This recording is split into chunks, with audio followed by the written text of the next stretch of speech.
l'idée de la conférence, c'est de revenir sur, 2 années de, visites guidées que nous avons réalisées sur les territoires, dans le cadre d'un programme qui s'appelle le Tour des Églises, où on a, alors je vais voilà, on a pu travailler avec l'ambition à la fin de, faire le tour complet des églises du territoire. On est 33 communes, donc là on en est, à 7. Il reste encore un petit peu de travail, mais, on va y venir. Surtout qu'à partir de l'année prochaine, on va un petit peu plus thématiser.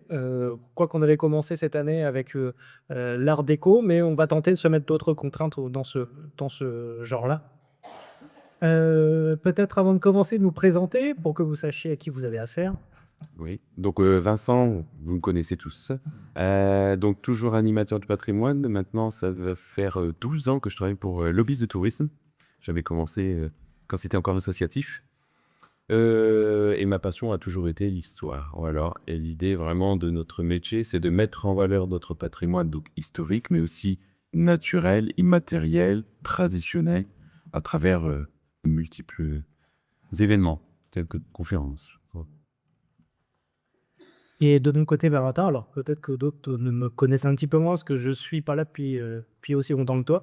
C'est la troisième année que je fais au sein de l'office de tourisme, alors également dans le pôle d'animation du patrimoine avec, donc je suis guide conférencier encarté à la base et plus le temps passe et plus je me passionne pour les architectures diverses et variées.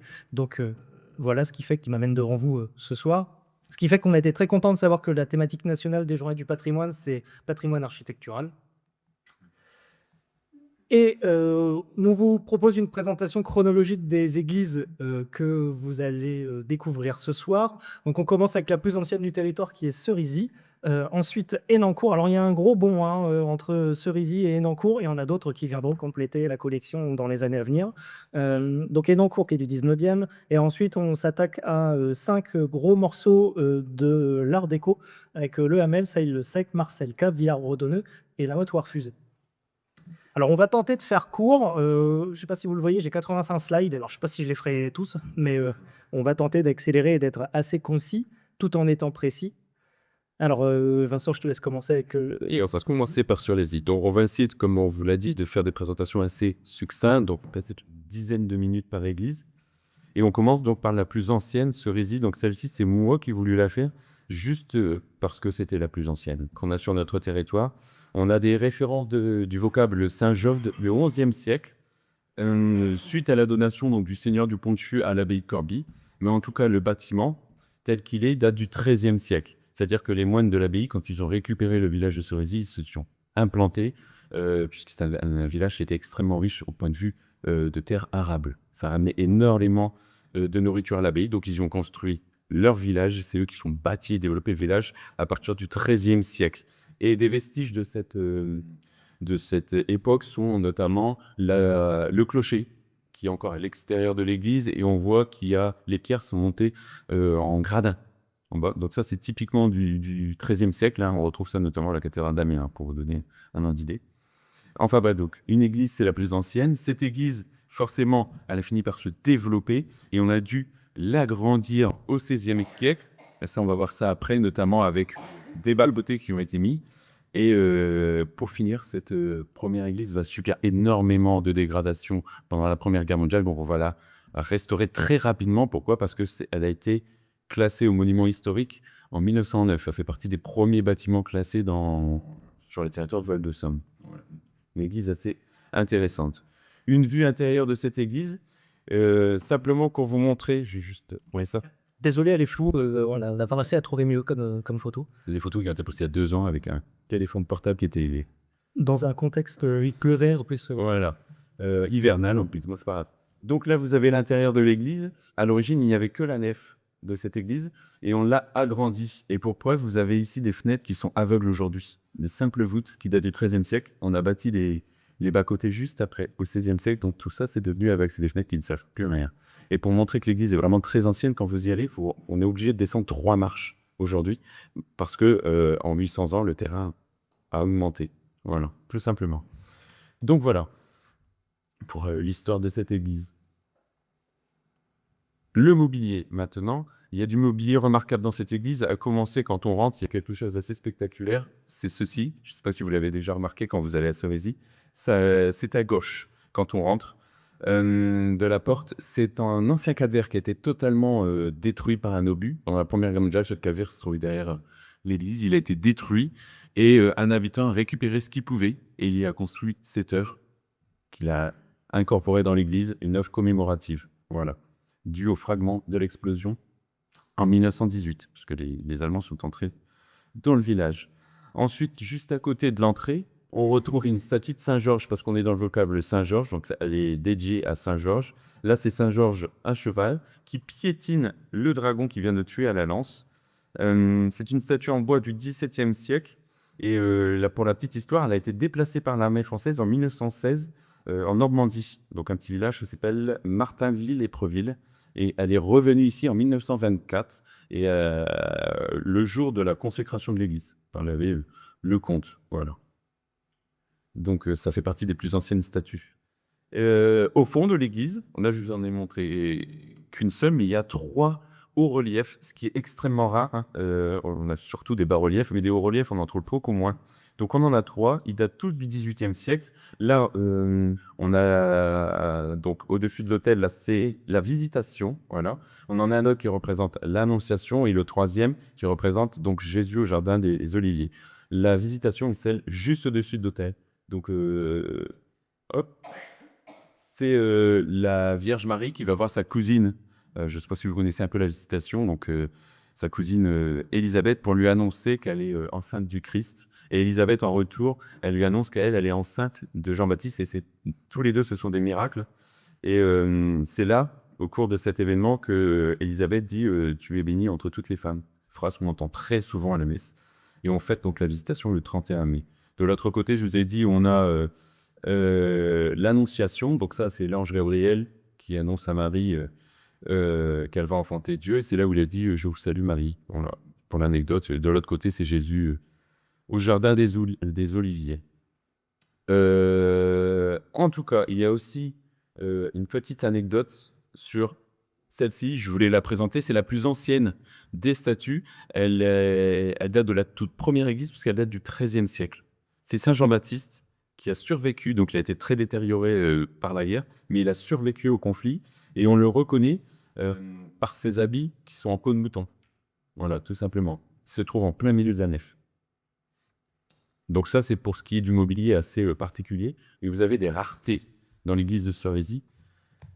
Alors, les 2 premières, ce sont des fresques. On a des fresques très anciennes, dont une qui date du XVIIe siècle. Donc c'est celle-ci qui se trouve exactement en plein milieu de l'église, sur la lunette de voûte de la première travée, entre la première et la deuxième travée. Et elle représente donc Jésus au jardin des Oliviers, mais elle est très très très détériorée. Vous voyez, on voit très très très mal. Et on a même le donateur qui est à genoux à côté. Hop, alors si je fais ça, là c'est le donateur. Enfin, vous voyez, c'est très très très détérioré. Et on avait une phrase juste en dessous. Elle est là, qui est aujourd'hui quasi illisible, mais on a une restauration en 1778 où on a l'écrit d'une prêtre qui a retrouvé cette phrase, où on y lit « Noble et religieuse personne, le nom de Claude Jaunel, grand prieur de la royale maison et abbaye de Corbie et prévôt de Cerisy, a fait faire cette histoire en l'an 1610. Priez Dieu pour lui. » Voilà. Et il y avait une seconde restauration, comme je vous l'ai dit, par frère Antoine, encore un moine de l'abbaye de Corbie en 1778, et c'est la dernière restauration qu'il y a eu de la fresque. Et donc là, quand il y a eu cette restauration, il y a une petite phrase qui a été écrite qui est « Cette histoire a été ternie par le laps de temps, a été remise en état telle qu'elle est par la religieuse personne dont Antoine Moulard, cellerier de la dite abbaye, ci-devant prévôt de l'abbaye. » Donc c'est la petite phrase, peut-être quand il a restauré. Et depuis, ça va bientôt faire 250 ans, il n'y a eu aucune restauration et on est dans une église qui est extrêmement humide. Vous voyez, on est en train de perdre cette fresque. Particularité, c'est qu'il y en a une deuxième. Celle-ci, elle est beaucoup moins visible puisqu'elle se trouve dans la sacristie. C'est une fresque avec 2 hommes agenouillés, une femme, ils portent des étendards, tout simplement. Ça représente, au milieu, c'est le jugement dernier. Et sur cette fresque, on a pu sauver le texte. Donc, c'est 2 banderoles.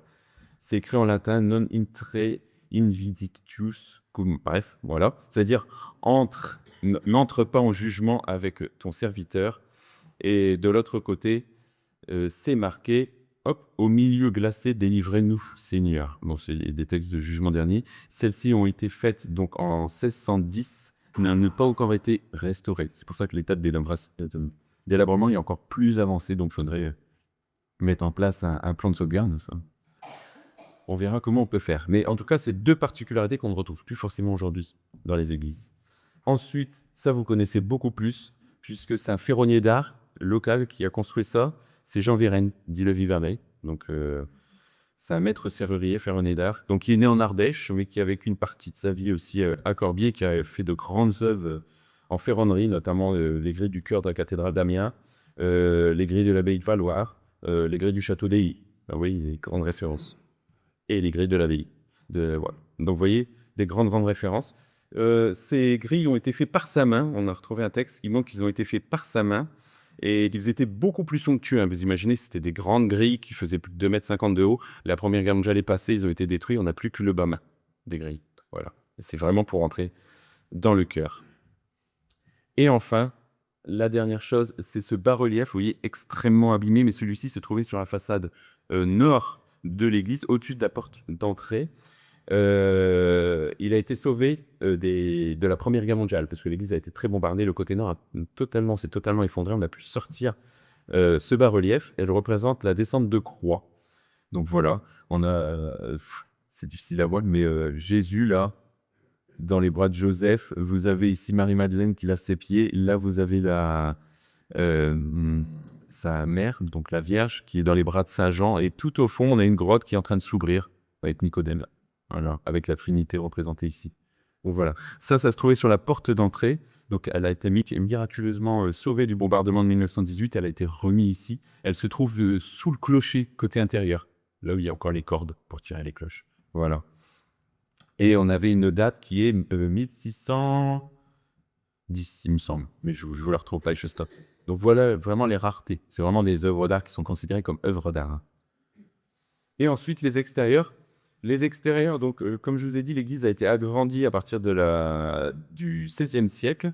Et on a deux côtés qui ont été rajoutés. Le côté nord, c'est facile à reconnaître. C'est là où il y a cette pierre, où c'est marqué 1565. C'est l'année à laquelle la porte a été implantée, le portail nord. Et de l'autre côté, il y avait la croix, voilà, qui a été implantée en 1566. Je me suis trompé, 1566. Donc le côté nord et le côté sud, c'est l'agrandissement. On a fait deux bas-côtés. La nef n'était plus suffisante pour accueillir toute la population.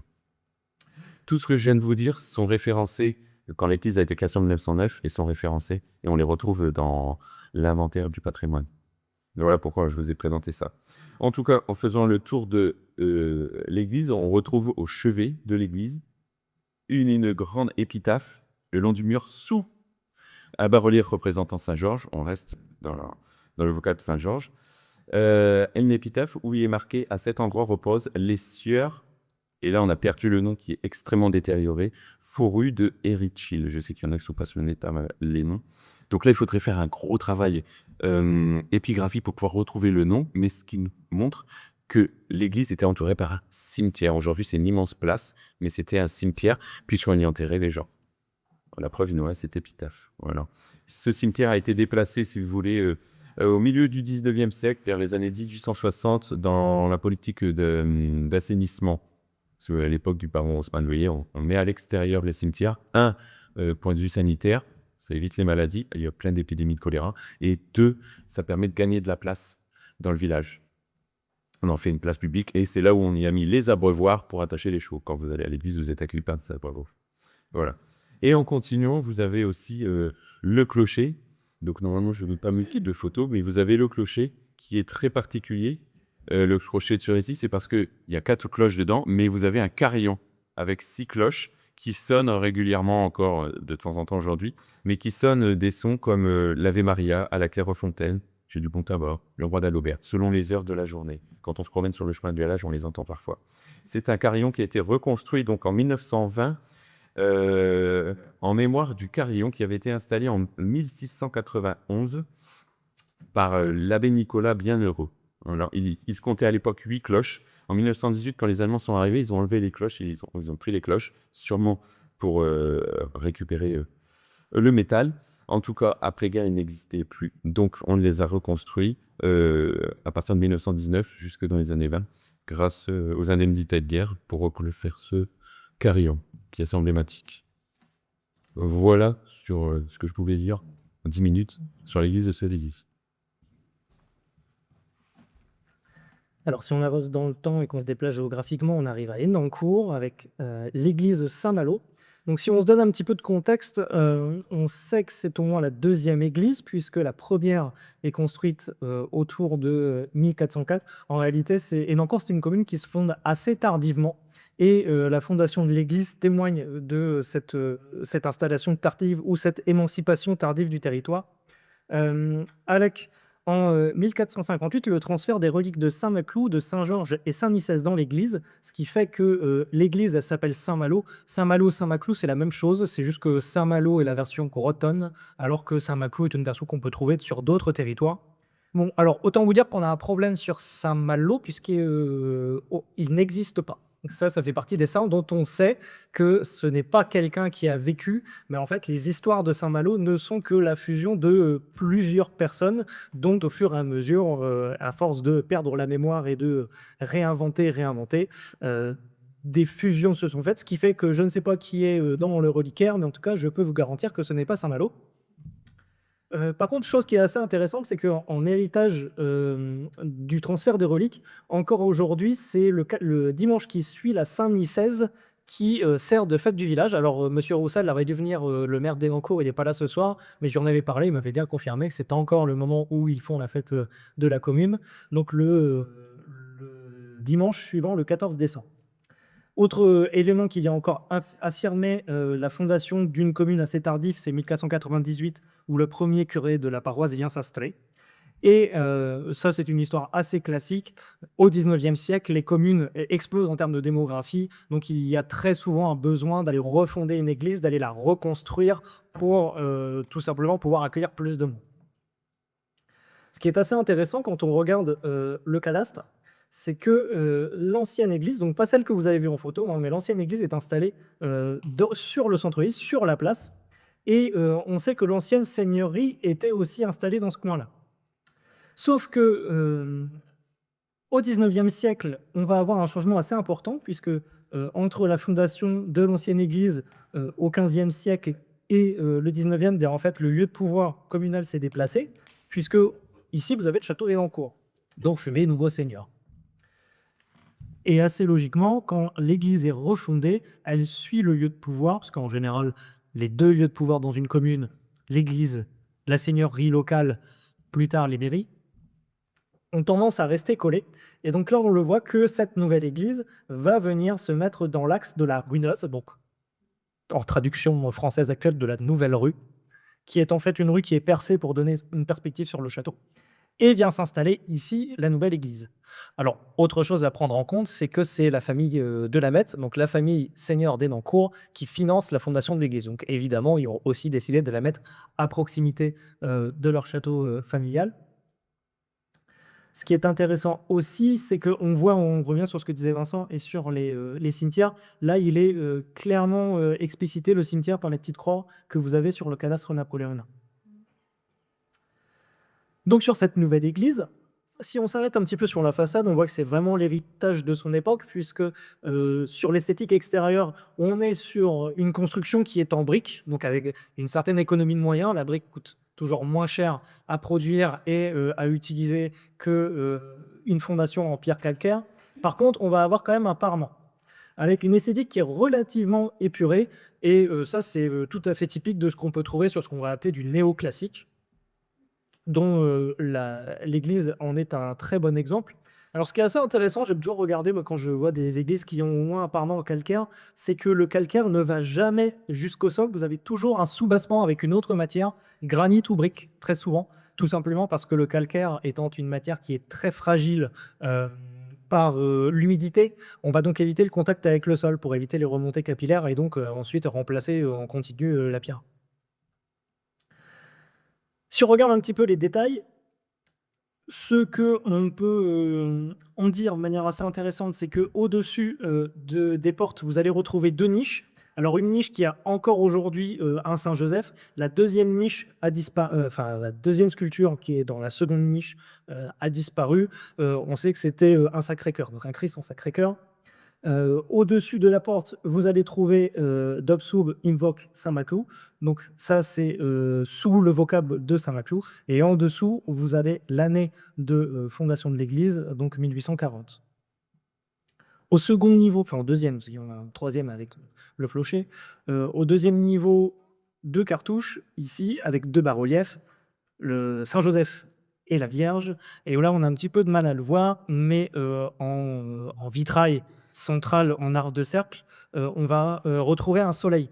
Ce qui souvent, sur ce genre d'église à cette époque, va être une évocation d'une renaissance, ce qui revient assez souvent dans l'église Saint-Maclou, la résurrection. Et également, chose assez intéressante, sous le Saint-Joseph, vous allez retrouver ce blason qui est le blason de la famille des Delamettes. Alors, si vous voulez en trouver d'autres, des blasons de cette famille-là, vous allez à la cathédrale d'Amiens, vous allez regarder sur le cœur de la cathédrale, puisque on a Adrien de Hénancourt qui a sur son blason le même symbole, notamment les marteaux, puisque les Delamettes sont les héritiers de la famille de Hénancourt. Donc, c'est une histoire assez longue sur laquelle je vais pas m'arrêter. Mais cette famille des Delamettes est ancrée depuis quasiment l'origine de la commune dans le village et dans l'histoire locale. Et la deuxième, qui est ici, là, cette fois-ci, c'est la famille de Choiseul-Beaupré, qui en fait est la femme du marquis de la Mette de l'époque. À l'intérieur, donc là, on voit bien le soleil. Pour le coup, on peut bien l'apercevoir. Alors, il est très discret dans l'église, c'est-à-dire qu'il faut monter un escalier qui est aujourd'hui assez peu stable, comme beaucoup d'escaliers qu'on a vus dans les différentes églises. Mais donc, voilà, on a un très joli vitrail. Donc, cet intérieur est extrêmement lumineux, il est assez agréable et de manière générale, la gestion de la lumière à l'intérieur la rend encore très saine aujourd'hui, cette église. Alors pour la petite histoire, on a décidé de la faire en visite guidée puisque c'est Rémi Godbert qui avait mis sur le compte, enfin sur le groupe Facebook de Corby, une petite énigme pour retrouver quelle église du coin pouvait avoir cet intérieur. Personne n'avait trouvé, parce que c'est pas forcément la plus connue, celle d'Hénancourt. Donc cette église, on va trouver une chaire à prêcher ici, qui est dans un bois très clair. Dessus, on retrouve au milieu, alors difficile à voir d'ici, mais il faudra me croire sur parole, on retrouve ici le Christ et de chaque côté Saint-Pierre et Saint-Paul, donc les deux piliers de l'église. Ça, c'est très classique quand on ne peut faire que trois faces d'aller choisir ces trois personnages. Et par contre, sur le chœur, là, on retrouve deux statues qui sont du réemploi. Ce sont des statues de l'ancienne église parce qu'ils sont datés du XVIIe siècle. Ils sont aujourd'hui classés au monument historique et ils le sont depuis 1917. Donc, la reconnaissance de l'intérêt patrimonial de ces deux statues est assez ancienne. Donc, vous avez Saint-Maclou ici et de l'autre côté, Saint-Augustin. Alors, Saint-Maclou, on le reconnaît par sa tenue d'évêque. Saint-Augustin, on le reconnaît par son cœur enflammé, puisque selon la légende, Saint-Maclou est à la base un païen dont son cœur se serait enflammé pour la religion chrétienne. Tout le décor qui est ici est un décor réalisé par les frères Dutoit au XIXe siècle. Pour ceux qui ne connaissent pas les frères Dutoit, ce sont aussi des incontournables du territoire et de la Somme de manière générale. Ce sont des ouvriers qui ont été très longtemps associés à Viollet-le-Duc, qui les faisait travailler sur ces chantiers de restauration. Ici, vous avez aussi un très joli décor du confessionnal, avec notamment cette très jolie croix grecque. Et sur le côté, en fait, ça c'est au-dessus des portes, on a deux archanges qui sont représentés. Alors on a un souci par contre, c'est que sur l'église d'Hénancourt, pour retrouver des artisans qui ont travaillé dessus, on a quelques lacunes. Je pense que ça peut se trouver en cherchant assez profondément. Mais en tout cas, de premier abord, on manque un petit peu de source. Et ce qui est assez intéressant, ce qui fait l'exception de l'église d'Hénancourt, c'est la chapelle des Delamettes, puisque évidemment, les Delamettes n'ont pas construit une église juste pour le bien commun. Il y a d'autres raisons, notamment le fait que l'église d'Hénancourt accueille à l'intérieur une chapelle funéraire dédiée à la famille. Donc quasiment tous les membres depuis le 19e siècle y sont enterrés. Et le marquis d'Henencourt, sachez-le, le marquis d'Henencourt actuel a pour projet de s'y faire enterrer, mais c'est de plus en plus compliqué de se faire enterrer hors des cimetières. La préfecture rend la chose de plus en plus complexe, c'est-à-dire qu'il faut un cercueil en plomb, il faut tout un système. Alors c'est des questions sanitaires et puis c'est des questions d'éviter des désagréments en termes olfactifs lors des messes. Donc tout cet ensemble aussi fait l'objet d'un très fort intérêt par les services régionaux qui sont passés il y a quelques mois pour réétudier les différents monuments funéraires qu'on peut trouver à l'intérieur. Je te laisse faire la main. Oui. Et on arrive à l'EAML. Donc là, c'est une autre église qu'on a voulu faire parce qu'on était sur le thème de l'art déco. Et Ça n'a rien à voir avec le fait que notre vice-président non, ça merde de faire. ça n'a rien à voir. Non, non, on va essayer de travailler sur l'ensemble des églises. Et l'église de l'EAML, on n'avait jamais travaillé. Donc en 12 ans, on n'avait jamais travaillé sur l'église de l'EAML. Et on s'est dit, bah, cette année, on y va. Le problème, c'est quand on a commencé à étudier l'église, on a remarqué qu'on a énormément de documentation sur l'ancienne église. Et cette église-là, on n'a aucune documentation. Voilà. Donc, j'ai dû passer quelques heures dans les archives municipales pour éplucher tous les procès-verbaux pour pouvoir reconstituer l'histoire de la reconstruction de cette église. Voilà. Donc voilà. Donc, je vous ai quand même fait un petit topo sur l'ancienne église. Alors, il faut savoir que l'EAML prend l'origine de son nom, c'est le hameau. Voilà, parce que le siège du pouvoir, c'était Bouzancourt. Vous connaissez le hameau de Bouzancourt, qui fait partie de la commune de l'UAML. C'était le siège du pouvoir. C'est là où il y avait le château à l'origine, c'est là où il y avait le pouvoir seigneurial. Seulement suite aux invasions du XVIe et XVIIe siècle, notamment par les Espagnols, ce village fortifié était totalement rasé. Donc les habitants ont décidé de descendre de cette haute cour vers la basse cour pour retourner dans le hameau. Et c'est là où le village a vraiment pris son essor. On est au XVIIe siècle. Et au XVIIIe siècle, donc, l'église. Donc le premier bocal de Saint-Médard arrive au XVIIe siècle, mais c'est une simple chapelle. On y construit une église au XVIIIe siècle. Cette église est dans un état délabrement très avancé au XIXe siècle. Donc c'est là où on lance notre projet de restauration en 1858 par l'un des architectes les plus connus de la région, Victor de Lefortry. Je ne sais pas si vous connaissez, mais très grand architecte qui va construire cette église. Voilà. La restaurer. En fait, il va garder la partie du clocher, le cœur de nef, et ensuite il va reconstruire autour. Les travaux vont durer plusieurs années. En tout cas, c'est Victor de Lefortry qui va le faire. Il a fait énormément de choses dans le Val-de-Somme. Il a notamment fait le clocher de Bussy, l'église de Dour, le château de Bézieux, pour vous donner... il a travaillé là-dessus. En tout cas, c'est Victor, c'est le père, hein, c'est père et fils qui travaillent. Et ils sont très influencés, comme tu viens de dire, par Viollet-le-Duc, qui travaillait aussi avec lui. Et côtoyait aussi les frères Tutois. Bref, ils reconstruisent cette église et ils apprennent vraiment de son style qui est le néo-gothique. Cette première église, donc, elle est reconstruite. On lui laisse le vocal de Saint-Médard. Elle est toujours construite au cœur du village. Et elle est tellement au cœur qu'elle carrément sur l'axe de communication de la commune, sur l'avance. Elle se trouvait, vous voyez, sur l'axe de communication principal de la commune. Et également entourée du cimetière.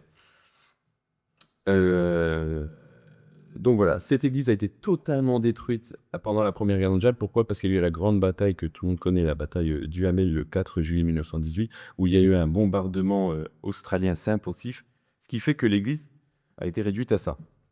Donc plus d'église, plus de village. Donc à partir de 1919, la commune se lance dans un grand projet de réaménagement de la commune. Et dans ce projet, on va reconstruire tous les bâtiments municipaux. Donc la mairie, l'école, le presbytère, l'église, une salle des fêtes. Voilà. Donc très très gros projet et on va redessiner toutes les routes du village pour arriver à ceci. Hop. Vous avez l'église ici? Oui. On a redessiné la route. L'église n'est plus sur la route. On a enlevé, donc là c'était l'ancien château, on a enlevé la marque qu'il y avait ici. Et on a construit l'église ici. On a décidé de la construire ici. Donc on l'a désaxée. Juste à côté, on va y faire une grande place pour pouvoir accueillir tous les habitants. Vous savez qu'il faut des places publiques pour pouvoir accueillir tous les habitants du village pour les grandes cérémonies. Et juste en face, on va y mettre une salle des fêtes. Aujourd'hui, la salle polyvalente. La mairie sera dans ce quartier-là parce qu'on l'a reconstruit autour de l'école. Voilà. De l'école. Reconstruction. Donc ça commence en 1919. La première chose que la mairie va reconstruire, ce n'est pas l'église, ce n'est pas la mairie, ni l'école. Ça sera un monument mort qui se trouve tout au bout de la rue, ici. Un monument mort pour commémorer les morts du village. Donc, en 1919, il se lance, c'est un grand projet. Le conseil municipal, donc là, je vais faire toute l'histoire grâce aux procès-verbaux qu'on retrouve à la commune. Donc, c'est le 12 octobre, exactement, en 1919, que le conseil municipal décide de choisir un architecte pour reconstruire le village. Et ils vont choisir quelqu'un qui est assez connu, c'est Maurice Fabre. Je ne sais pas si vous connaissez. Hop, si je reviens en arrière, normalement, vous avez le tampon. Voilà. Avec Maurice Fabre, ici. C'est un grand architecte, il a reconstruit énormément d'églises, il a travaillé notamment à Vers-sous-Corbie. Vraiment, vous voyez, grand architecte très discret, qui ne cherchait pas à avoir de reconnaissance, mais très investi. En 1922, il lui faut 3 ans pour pouvoir redessiner vraiment les plans du village. Il a redessiné la totalité du village. C'est pour ça que les travaux de l'église ont été très longs. Donc il faut 3 ans pour redessiner les plans du village. Et les plans de l'église arrivent en 1922. C'est là où ils sont définitivement choisis et validés par le conseil municipal. Et son leitmotiv, c'était il privilégie le savoir-faire local en faisant appel aux meilleurs artisans de la région et en utilisant des matériaux issus du terroir.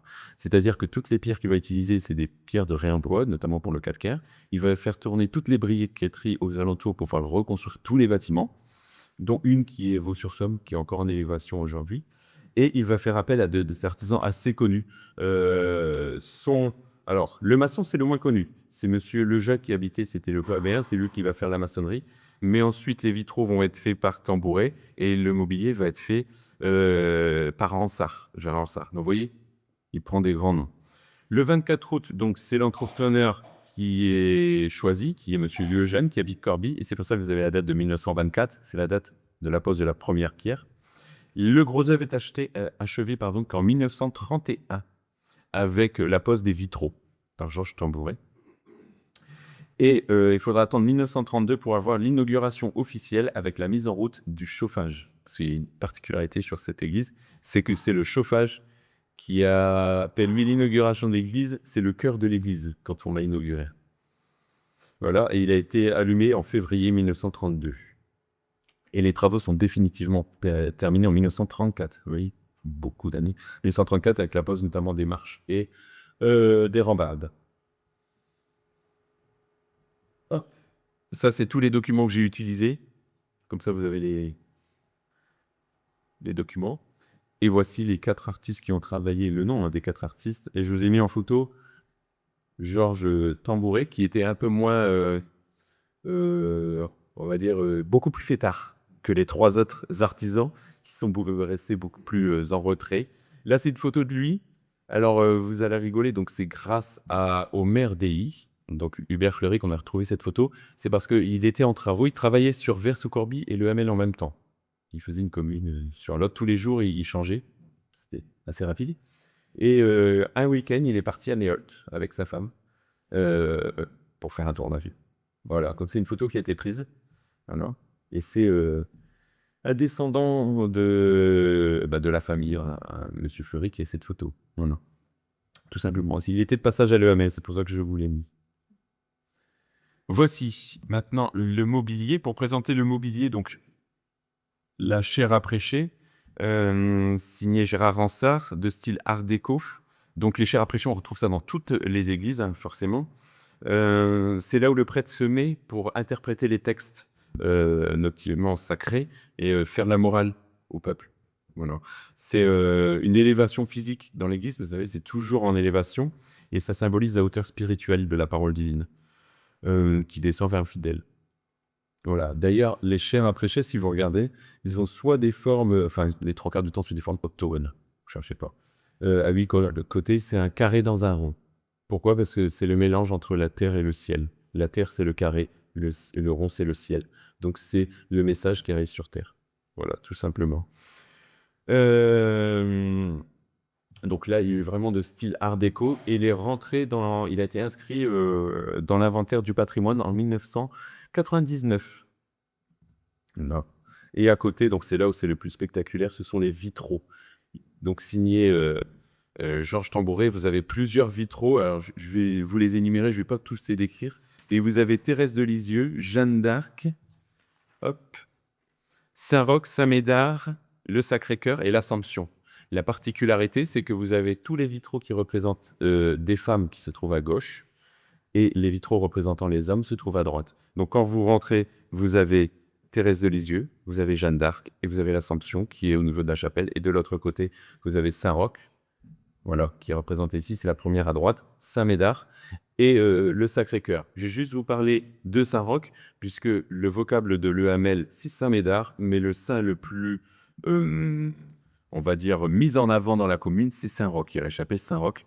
C'est le saint qui a protégé le village de l'épidémie de choléra en 1862. Il y avait une très très forte épidémie de choléra. La moitié du village était à peu près atteinte, donc vous voyez, c'était catastrophique. Et le prêtre de l'époque a décidé de mettre en place une prière perpétuelle sur 9 jours. Donc la population s'est relayée pour faire une prière sur 9 jours. Et le 9e jour, plus personne n'était malade. Donc on a décidé de construire la chapelle Saint-Médard. Et on faisait des processions pour Saint-Repas.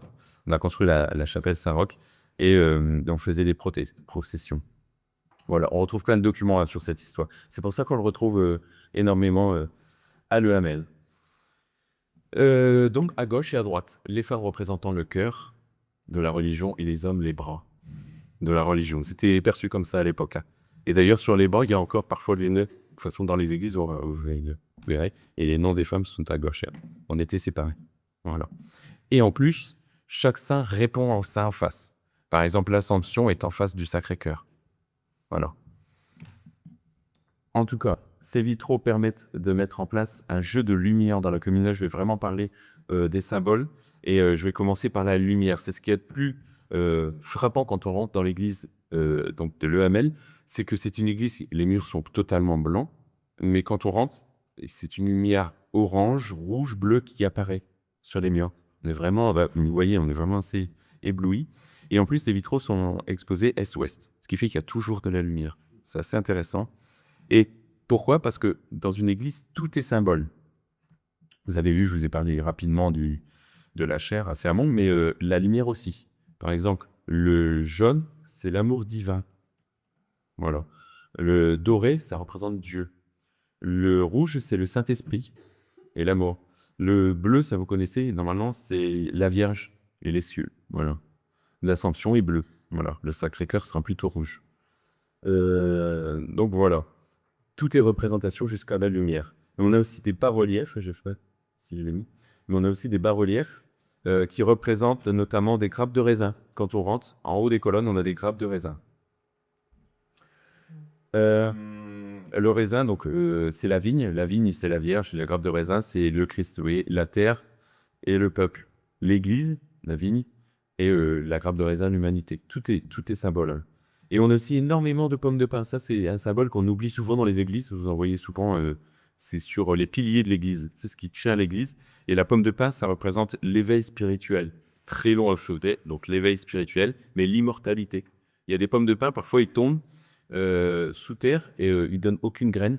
Et 500 ans plus tard, le climat change et la pomme de pin va s'ouvrir et qu'il y a un arbre qui va sortir. Voilà. Et ça représente la fertilité, forcément, c'est là où il est quand même. Et tout ça, c'est des symboles qu'on retrouve dans l'église, mais je voulais surtout vous parler du jeu de lumière qui est très important et des objets en fer forgé. Alors, là, je vous montre juste le lustre parce qu'il est aussi inventorié maintenant comme objet remarquable dans l'église. Et si vous regardez le lustre, vous voyez bien que c'est un rond et ce rond s'inscrit dans un carré. On a encore le symbole du carré et du rond. Voilà, l'octogone. Donc, le lustre. Les chandelles, les bras de lumière, tout ça sont listés comme objets remarquables à la Drac. Des choses qui sont difficiles aussi à conserver parce que l'humidité fait que parfois les métaux rouillent. En tout cas, en dessous le Sacré-Cœur, vous retrouvez un monument qui est là et typiquement de style art déco. On reconnaît ça notamment au lettrage et au dessin qui est très géométrique, très simplifié. Voilà. Donc ça, c'est un monument mort. C'est pas le monument mort de la commune puisqu'il est au bout de la rue, je vous l'ai dit. C'est un monument mort qui a été financé par les gens qui participaient au catéchisme. Voilà, donc c'est la paroisse qui a payé ce monument mort, donc de style art déco. Il est localisé dans la chapelle droite, au niveau du transept, et on a une inscription latine que vous pouvez lire en dessous en latin, ici, Prodea pro patria, qui veut dire tout simplement hein, pour Dieu, pour la patrie, puisque ces enfants sont morts pour la patrie, tout simplement. Donc c'est une date commémorative qui se trouve sous le vitrail du Sacré-Cœur, donc en face de l'Assomption, vous voyez. Sacré-Cœur, on meurt pour le Christ et en face de l'Assomption, on peut monter aux cieux. Tout se répond. les soldats, en gros, ils ont subi les maux de la guerre, oui. Ils se sont sacrifiés pour leur pays avant de mourir et leurs âmes sont donc dignes de monter grâce à l'ascension. Voilà. Et à droite de cette dalle, on retrouve enfin le poêle. Je voulais terminer là-dessus parce que c'est un poêle assez remarquable. C'est un ancien poêle à charbon. Il fonctionne plus, ne vous inquiétez pas, hein. Il fonctionne plus, il est fissuré, mais il est conservé et il faut essayer de le conserver. Donc il a été installé en 1932. Euh, alors, il demeure dans un excellent état, mais c'est parce qu'on le conserve, hein. Il est imposant, vous voyez, il est vraiment imposant, il est très très grand. Et il se trouve à droite de la nef, et il a été posé là volontairement pour symboliser le cœur. C'est la renaissance de l'église et des offices dans le village. Parce qu'il n'y avait plus du tout d'église, hein. On faisait des offices dans un métro. Vous avez déjà vu ça? Donc c'est vraiment en 1932 quand on l'a allumé, c'est pour ça qu'on l'a allumé. On a fait le premier office, c'est là où l'église a été inaugurée, c'était le cœur. On a mis en route le cœur de l'église grâce à ce poêle. C'est un poêle de modèle Praca. Donc on a fait des recherches. Donc c'est une fonderie de Valenciennes, réputée, hein, pour l'époque, et il y avait une qualité calorifique pour son chauffage qui était très particulier. Et en plus, ils ont mis en place un système d'aération qui se trouve ici. C'est-à-dire, on chope ici, et c'est dedans, ce sont des gouttières qui passent, ce qui fait que le froid rentre par en dessous et ressort par au-dessus. C'est un peu un système de climatisation, mais version ancienne. Donc c'est un système vraiment de pointe pour l'époque, et qui a coûté, je crois, 9000 francs pour la commune, ce qui est une somme considérable. Mais en fouillant, on a retrouvé le catalogue sur lequel il a été acheté. Vous avez le poêle qui est ici, donc les différentes fonctions du poêle. C'est assez intéressant. Donc voilà, le poêle qui était le cœur de l'église. Alors, on va rester sur une église qui est quasiment contemporaine à la construction au sein de l'ENL. Si on va à Saint-Martin de Sailly-le-Sec. Alors, le vocable de Saint-Martin, on va le retrouver assez souvent en réalité dans les communes. Si on regarde un petit peu dans le contexte historique, Sailly-le-Sec, en fait, ça fait partie des premiers territoires qui sont donnés à l'abbaye par la reine Bathilde. Quand elle fait la fondation de l'abbaye de Corbie, elle fait quelques dons territoriaux. Sailly-le-Sec est inclus dedans. Alors, c'est une commune qui a eu au moins 3 églises, puisque la première disparaît dans la destruction de la commune en 1636. Pour ceux à qui la date de 1636 ne résonne pas, c'est le siège de Corbie, donc c'est l'arrivée des Espagnols sur Corbie et les alentours, qui va avoir pour conséquence le pillage et l'incendie de nombreuses communes autour de Corbie. Donc, l'église disparaît à ce moment-là. Elle est reconstruite au XVIIIe siècle pour être redétruite à nouveau en 1918. En fait, le territoire de la Somme étant un territoire très souvent exposé aux guerres et aux conflits, les églises ont tendance à brûler, mais ont tendance à se reconstruire quand même à chaque fois. Donc, nouvelle destruction en 1918 pour une reconstruction en 1923-1924, ce qui est assez tôt par rapport à d'autres constructions d'églises sur le territoire. Alors ça, c'est l'ancienne. Si on regarde sur le cadastre napoléonien, ce qu'on peut trouver, c'est assez intéressant à comparer entre le cadastre napoléonien et les plans actuels, puisque l'ancienne église qui est ici, sur le dessin, nous permet de savoir qu'on trouve une tour-clocher ici, que le chœur est bien orienté à l'est et qu'on trouve notre cimetière autour de l'église, puisqu'on a tout l'espace pour le faire. On a de la chance puisque Oswald de Macron est passé par là. On a quelques dessins, quelques représentations de l'église. Donc là, il faut vous dire que vous arrivez de Corbie là, quand vous êtes par là. Et en tout cas, le fond de Macron, si vous avez l'occasion de le consulter, est assez riche. Il est conservé à Abbeville et on y trouve de très belles choses. Mais on a encore mieux puisqu'on a directement une photo de l'église où là, toutes les suppositions sont confirmées. On retrouve bien notre tour-clocher, on retrouve bien notre cimetière qui est là. Et pour le reste, oui, le cœur est bien à Mest. Là, vous en avez dernière avec l'entrée du cimetière qui se fait là. Et lorsqu'elle est reconstruite, déjà, il y a quelque chose qui nous saute aux yeux, c'est que l'orientation est modifiée. En LD, on passe d'un chœur orienté vers l'est à un chœur orienté vers l'ouest. Alors, Il aurait pu être décidé de conserver l'espacement de la même manière, l'orientation, je veux dire. Mais ce qui est assez intéressant de constater, c'est qu'en réalité, lorsque ça a été reconstruit, le choix a été fait de faire la porte d'entrée en direction de la mairie et du cœur du village, ce qui est beaucoup plus logique, puisque les populations arrivent beaucoup plus logiquement, facilement et en plus grand nombre de ce sens-là, puisque l'ensemble de la commune est en réalité par là. Là, vous êtes très rapidement à la sortie du village. Ce qui est intéressant de constater également, c'est qu'on a profité pour modifier la route, c'est-à-dire que si on revient, on voit que la route est beaucoup plus perturbée par le cimetière, et donc le cimetière est ravoté à cet endroit-là pour faciliter la traversée. Autre modification, avant, on y trouvait, donc je vous disais, le cimetière. Après la reconstruction, il n'y est plus.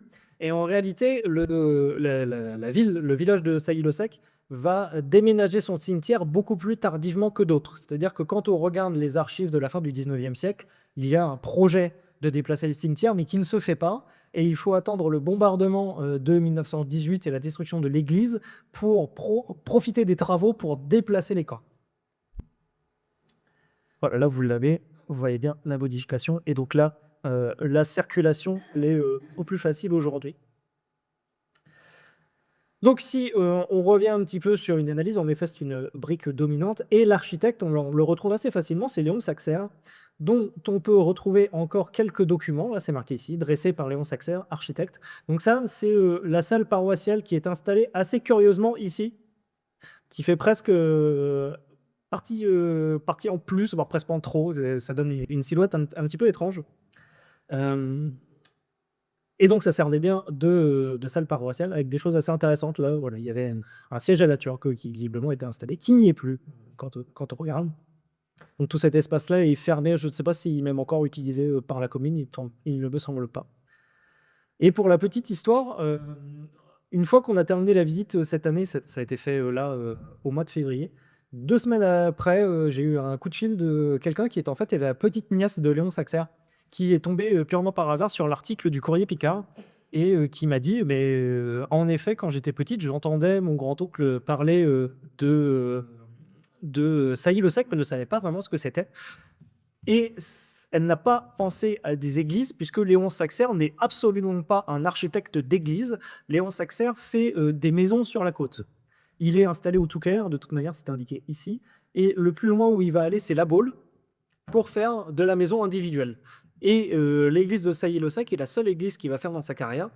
Mais quand on regarde un petit peu sa biographie, on comprend assez vite que c'est un des premiers chantiers qu'il va faire, puisqu'il rentre dans l'ordre des architectes en 1919.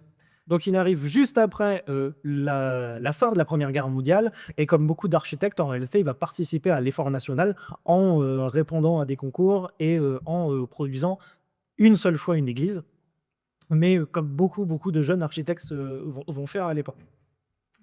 Donc vous voyez que je vous disais que ça commençait en 1923-1924. Par contre, le chantier dure un petit peu longtemps, puisque en 1930, on est encore sur le projet de construction de la salle annexe.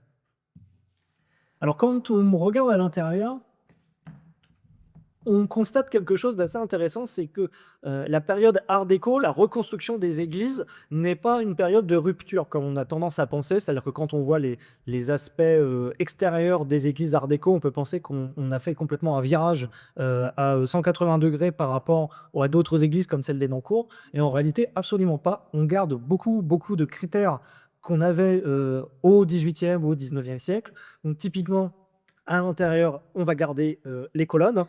On a des colonnes romanes qui sont ici, qui sont très classiques. On retrouve nos arcs plein cintre. On en a encore là. Donc pour ceux qui ne savent pas ce qu'est un arc plein cintre, c'est un arc qui fait un demi-cercle. Et tout cet ensemble-là est en réalité résolument classique. Et on voit également autre chose qui témoigne du contexte, c'est qu'on va faire de l'économie de moyens, on va aller au moins cher possible. Et donc pour ça, on utilise de la tomette, on utilise de la brique en parement, on fait du béton en réalité pour faire baisser les coûts et pour construire plus rapidement. Et tout cet ensemble, donc cet aspect qui en réalité est assez peu original par rapport à ce qu'on peut voir ailleurs, avec quand même une petite exception à faire par rapport au plafond lambrissé et aux moulures apparentes, et aux poutres apparentes qui sont ici, qui donnent un aspect un petit peu plus industriel à l'ensemble. Et tout ça a été fait avec des artisans très locaux, dont une grande partie habitait à Sailly-le-Sec, puisque quand j'ai fait la visite, j'ai eu beaucoup de gens en fait, de la commune qui me disaient bah oui, mais ça je le connaissais, c'est le monsieur qui habitait à telle rue dans Sailly-le-Sec et qui a produit les poutres, etc., etc. Voilà quelques vues. On trouve le maître-autel qui est ici. Alors c'est assez intéressant sur le maître-autel, puisque on sait. Alors, hop, faut que je regarde dedans mes fiches. Ouf. Non, bon, je le revois. Donc, toujours est-il que ce que je voulais vous dire, c'est que l'entreprise qui est sélectionnée pour faire le maître-autel est une entreprise de marbrerie. Ce sont des gens qui sont spécialisés dans les monuments funéraires qui ont été sélectionnés. Avec par contre ici quelque chose de beaucoup plus moderne que l'aspect général de l'église, avec notamment ces colonnes dont les fûts sont extrêmement modernes pour l'époque, mais qui sont des versions stylisées et assez simplifiées de colonnes romaines ou colonnes grecques. Tout l'ensemble, tout le décor en fer forgé est réalisé par Léo Saxer.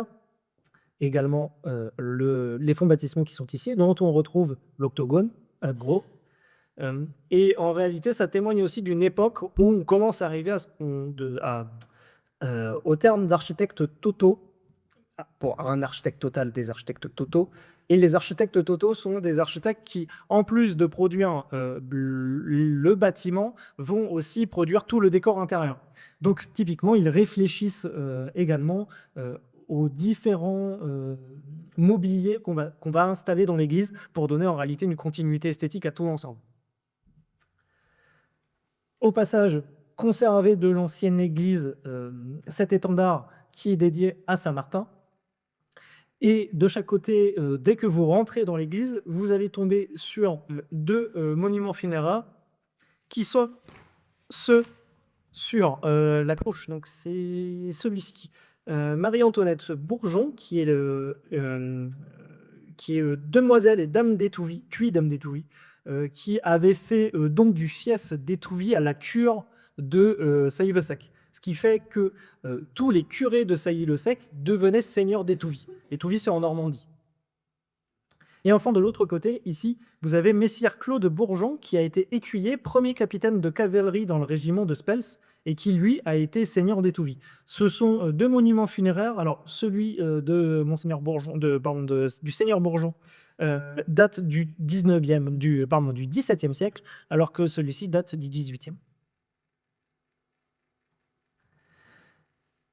Et enfin, les litraux, qui sont également produits par Jean Stambouret, qui en réalité a fait beaucoup des communes du territoire. Ce qui est très intéressant quand on fait un petit peu d'analyse, quand on va un petit peu plus loin que de s'amuser à lister les différents saints, ça va être de chercher le patronage. Pourquoi ils sont invoqués à Sailly-le-Sec? Et donc, quand on regarde, on a donc Saint Patrick, donc saint patron de l'Irlande, mais qui là est considéré comme le saint patron des ingénieurs. Si on continue, vous allez avoir ici, on a Sainte Catherine, elle est là. Sainte Catherine, cette fois-ci, elle est à considérer comme la sainte patronne des orphelins et des meuniers. Ensuite, au-dessus, là, vous avez Sainte Barbe, qui est à voir comme la sainte patronne des architectes, des mineurs, des artilleurs, des sapeurs. Saint Joseph, qui est ici, donc qui est là, est à voir comme saint patron des artisans d'une manière générale. Et enfin, la dernière, Saint-Éloi en plein milieu, saint patron des orfèvres et d'une manière générale de la métallurgie et de la mécanique. Et en fait, quand on fait l'addition de l'ensemble, le champ lexical qui en ressort, eh bien, c'est la reconstruction. Et donc, est-ce que c'est volontaire ou non par Jean Stambouret? On n'a pas de texte qui permet de le prouver sans en débattre. Mais en tout cas, j'ai toujours tendance à me dire que si moi je le vois, je ne vois pas pourquoi lui, il ne l'aurait pas vu. Et deuxièmement, on peut au moins dire que le contexte de la reconstruction influence tout de même le choix des patrons qui sont représentés.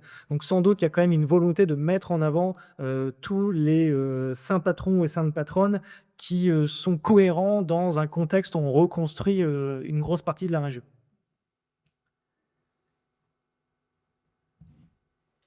Et on arrive sur l'église Marcelcave. Je sais pas, c'est ça. Oh, c'est là. Ouais. On va essayer d'aller un petit peu plus vite. Donc, l'église de Marcelcave, donc c'est une église qui est beaucoup plus récente. Le vocable de Saint-Marcel apparaît pour la première fois au XVIe siècle. Vous voyez, alors que la commune existe déjà au XIIe siècle, puisque l'abbé Cormy a déjà installé un seigneur. À Marcelcave, c'était une terre qui dépendait du comté de Corby. Toutefois, cette église du XVIe siècle, elle a été agrandie au XIXe siècle. Je sais pas une photo. Voilà, elle a été agrandie au XIXe siècle parce que la commune a connu un essor industriel et surtout agricole, mais très important. On a l'implantation d'une gare, on a des bonnetteries, on a l'exploitation aussi agricole motorisée qui se met en place. Donc vous voyez qu'au XIXe siècle, la commune a un essor économique très fort, donc forcément un accroissement démographique. Donc on va construire une seconde église, celle-ci. Et comme on vous l'a dit tout à l'heure, cette église, elle se trouvait en face du château de Marcelcave. Sur la place, il y avait le château et l'église. L'église actuelle se trouve à l'emplacement, celle-ci se trouve à l'emplacement de l'ancien château. Alors, là, vous avez l'église, vous avez la place avec la mairie. Le château était ici, l'église était ici. Vous voyez, juste à côté, on en parlait, le pouvoir est toujours centralisé autour de la place. En tout cas, le village de Marcelcave, vous en doutez, a été détruit à 90% en 1918, surtout suite aux attaques du mois d'août pour libérer le village par les Canadiens. Et il y a un projet qui est lancé et c'est l'architecte donc Antoine qui est approuvé par la commune. Il y a eu plusieurs projets qui sont apparus, mais il a fallu un long moment pour que la commune choisisse. Et elle choisit donc cet architecte amiénois pour reconstruire son église. Il lui faut 3 ans pour construire l'église. Et lui, pour minimiser les coûts, on en parle depuis tout à l'heure, il n'a plus beaucoup d'argent après. Hein. Qu'est-ce qu'il décide de faire? Eh ben, il va construire une église sur un plan architectural très simple. On a un plan, c'est une croix latine, très simple. Par contre, on va utiliser les matériaux locaux. Eh ben, on a une briqueterie dans le village, on va se servir dans le village. On a du calcaire, on va récupérer le calcaire. Et l'ardoise, il va la chercher un petit peu plus au nord.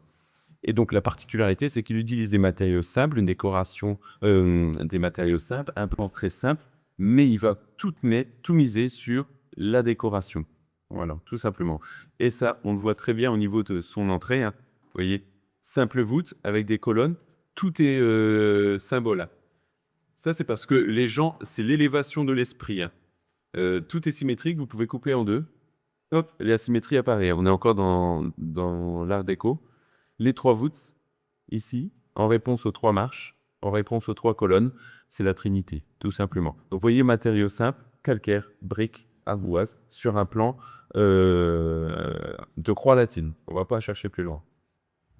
En tout cas, quand on rentre dedans, ici, vous avez le Christ qui vous accueille. C'est l'Évangile selon saint Matthieu, le chapitre 11, verset 28, qui dit « Venez donc à moi, vous tous qui travaillez et ployez sous le fardeau, je vous soulagerai. » Vous voyez, c'était l'époque.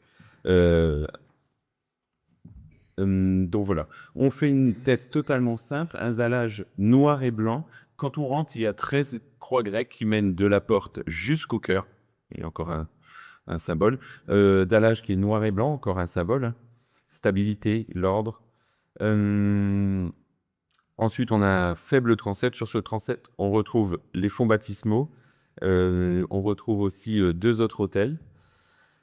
Tout ça, c'est également signé en sar, mais la particularité, donc ça, je voulais juste mettre des photos, mais c'est pas pour y revenir. On a parlé, là, c'est la chapelle à gauche, et les fonts baptismaux, le chiffre 8, octogone, Renaissance du Christ. Voilà. Pourquoi 8? Parce que Jésus a assisté 8 jours après sa mise à mort, donc dans la grotte. Bref, tout simplement. On est dans un contexte qui suit la guerre, comme tu viens de l'expliquer. On retrouve énormément de colombes. Il y en a plus d'une vingtaine dans l'église de Marcelcave, avec le symbole de paix, vous voyez, et ça forme un cœur. Bref. Là, c'est toutes les connotations religieuses que l'on retrouve. Mais la particularité vraiment très importante de cette église, c'est le sgraffite. Peu de gens le connaissent. C'est une technique de décoration qui est apparue dans les années 20. Hein. elle consiste à une superposition de couches d'enduit, de couleurs différentes, ce qui fait que quand on veut faire un dessin, il suffit de gratter plus ou moins profond, et on a un dessin 3D qui apparaît, et avec des couleurs différentes. Voilà, différentes représentations, vous voyez. Donc ça, c'est le Christ qui vous accueille, ça, c'est le chemin de croix, et ça, c'est des graphiques qui se trouvent au niveau des claire-voies, donc au-dessus des fenêtres. Le graphite, lui, il est signé de Bûcheron et de Leduc, qui sont beaucoup moins connus comme artistes. Mais en tout cas, à l'entrée, donc on a le Christ. Et juste en réponse, quand on rentre, derrière, au niveau de la tribune, on retrouve le Christ, mais là, en berger. Vous voyez. Ensuite, au niveau des baptistés, on retrouve le Christ avec le Jean-Baptiste pour le baptême. De l'autre côté, donc il y a une autre chapelle quand on rentre à gauche, c'est le confessionnal. Donc on va retrouver forcément la représentation du pardon. Après, il y a les claire-voies avec de nombreux saints. Je vais passer très vite, mais le sgraffite était vraiment très important. Le problème du sgraffite, je vous en doutez, c'est une superposition d'enduits. Ce qui fait que l'humidité rentre entre les enduits, les champignons apparaissent et ça explose le sgraffite. Et aujourd'hui, seuls les claire-voies et le sgraffite au niveau de l'entrée sont protégés. Si vous rentrez dans l'église, vous verrez, il y a énormément de planches tout autour du chemin de croix. On a perdu plus de 50% du chemin de croix. Le sgraffite, ouais, pourri avec l'humidité. Et les églises de l'époque ne sont pas forcément étanches, vu qu'on utilise des matériaux de construction rapide, comme le béton. C'est pas du tout intéressant au point de vue de l'isolation de l'eau. Hein. Le ciment hydrophile absorbe l'eau. La pierre calcaire, pareil. Donc, vous voyez, pas intéressant. Donc, le sgraffite commence à se détériorer. Pour le restaurer, c'est hyper compliqué parce qu'on ne peut pas restaurer le sgraffite. On est obligé de le détruire pour le refaire. Ou alors, il faut réussir à protéger ce qui est encore existant, sans pouvoir maintenant vu. Bref, mais en tout cas, le sgraffite, c'est une technique qu'on a utilisée pendant une dizaine d'années. Aujourd'hui, on l'a oublié pour ses contraintes. Et enfin, le grand, on va dire, artiste dans l'église, on enlève en ça, hein, mais on va mettre Pierre Turpin avec ses vitraux. Il a fait de magnifiques vitraux. Quand on rentre, il y a les 12 apôtres. Donc, de chaque côté, vous avez 6 vitraux avec les 12 apôtres et leurs attributs. Je ne vais pas tous les citer, mais les vitraux les plus beaux restant celles du confessionnal et surtout des fonds baptismaux en bleu, sont magnifiques, qui ont été restaurés. Donc là, c'est le vitrail du fond baptismal. Je voulais faire ma petite citation qu'il y avait, mais c'est pas grave. Pierre Turpin a utilisé vraiment une technique très particulière qui est la dalle de verre. C'est-à-dire qu'il ne va pas faire des petits vitraux de 3 mm, il va utiliser du verre qu'il va teinter en masse. C'est-à-dire qu'il va teinter la totalité du verre. Et les vitraux dans cette église font 2 cm d'épaisseur, entre 2 et 2,3. Vous voyez, c'est vraiment des très très gros vitraux que l'on lie par un fil de fer et ensuite on fait des joints en résine. Donc c'est pas du plomb qui tient tout ça, ça a très peu de plomb, souvent c'est le métal dedans, mais c'est la résine qui tient. C'est vraiment une technique très particulière, qui fait partie des précurseurs dans cette technique. Donc le verre est coloré en masse, dans une grosse épaisseur, et maintenu par une résine ou du ciment. Tout simplement. Donc Pierre Turpin, il est mort en 1944. Voilà. Il était de Lille, hein, d'origine de Lille. Vous avez aussi des vitraux. Alors, chaque partie de l'église, il y a des vitraux très spécifiques. Vous retrouvez donc les apôtres au niveau de la nef, des vitraux bleus au niveau du confessionnal, donc à l'arrière de l'église, et des fonds baptismaux, des vitraux représentant des musiciens, donc ici joueur de vielle, vous retrouvez ensuite un chanteur, et ensuite un joueur d'orgue au niveau de la tribune. Et le plus important, c'est au niveau du chevet, vous avez 5 vitraux qui représentent les 5 saints locaux. Pourquoi? Parce qu'ils racontent toute l'histoire de l'Église. Tout à l'heure, tu disais de s'intéresser aux saints. Ici, on retrouve en plein centre, donc, lui, hop, Saint Marcel, parce que c'est le saint le vocable de l'Église. On retrouve aussi Sainte Colette, à droite, sainte de la paroisse. On retrouve Jeanne d'Arc. Pourquoi? Parce que Jeanne d'Arc a été canonisée juste après, et c'était la sainte protectrice de la France. Elle a repoussé les envahisseurs. On retrouve aussi Louis VIII, pardon, Saint-Louis, le juste saint. Voilà. Tout ça, c'est le contexte de la Première Guerre mondiale, vous voyez. on a survécu grâce à la justice, saint protecteur. Voilà. Pour les saints. Petite anecdote aussi, je ne l'ai pas mis là, il y a une seule statue qui a survécu à la Première Guerre mondiale, c'est la statue du curé d'Ars qui se trouve dans le chœur actuel. Une prof d'histoire de l'art est venue et on a remarqué que cette statue, en fait, c'est un réemploi. C'est une statue de Saint-Marcel à l'origine qu'ils ont réemployée pour faire le curé d'Ars. Voilà. Tout simplement canonisé, voilà, en même période que Jeanne d'Arc. Rien que. J'en profite pour qu'on casse un petit peu de pub.